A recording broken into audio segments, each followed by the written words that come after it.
He never exhibited rudeness, lost control of himself, or turned violent. No one ever saw him sweat. Everything was to be approached logically and with due consideration, in a calm, orderly fashion, but decisively, with no loose ends.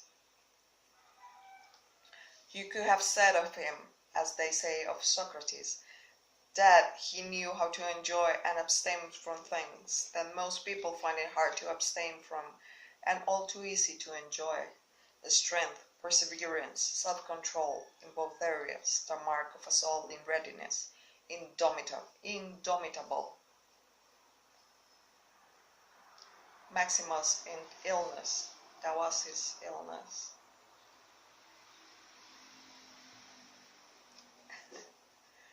The gods.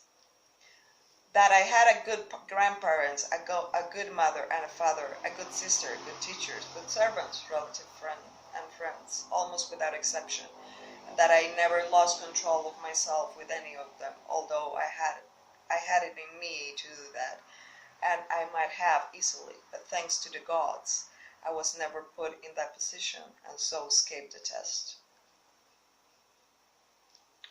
I wasn't raised by my grandfather's girlfriend for longer than I was. That I didn't lose my virginity too early, and I didn't enter adulthood until it was time, put it off even. That I had someone as a ruler and as a father who could keep me from being arrogant and make me realize that even at court you can live without a troop of bodyguards and gorgeous clothes, lamps, sculpture, and a whole charade. That you can behave almost like an ordinary person without seemingly slovenly or careless as a ruler or when carrying out official obligations. That I had the kind of brother I did, one whose character challenged me to improve my own, one whose love and affection enriched my life. That my children weren't born stupid or physically deformed. That I wasn't more talented in rhetoric or poetry or other areas. If I had felt that I was marking better progress, I might never have given them up. That I conferred on people who brought me up the honors that seemed to want early on instead of putting them off as they were still young, with the hope that I'll do it later. That I knew Apollonius and Rusticus and Maximus. That I shone clearly and often what I could be like to live as nature requires. The gods did all they could, through their gifts, their help, their inspiration, to ensure that I could live as nature demands. And if I failed, it is no one's fault but mine, because I didn't pay attention to what they told me and to what they taught me, practically, step by step. That my body was held out, especially considering the life I've led. That I never laid a finger on Benedicta or on Theodotus,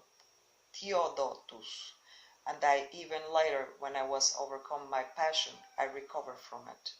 That even though I was often upset by Rusticus, I never did anything I could have regretted later.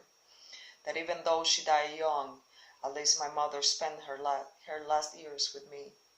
That whenever I felt like helping someone who was short of money or otherwise in need, I never had to be told that I had no resources to do it with, and that I was never put in that position myself of having to take something from someone else. That I have a wife I do, obedient, loving, humble. That my children had competent teachers, remedies granted through dreams when I was coughing blood, for instance, and having fits of dizziness, and the one of Cayeta. That when I became interested in philosophy, I didn't fall into the hands of charlatans. I didn't get bogged down in writing treatises or become absorbed by logic chopping or preoccupied by physics, all things for which we need the help of fortune and the gods.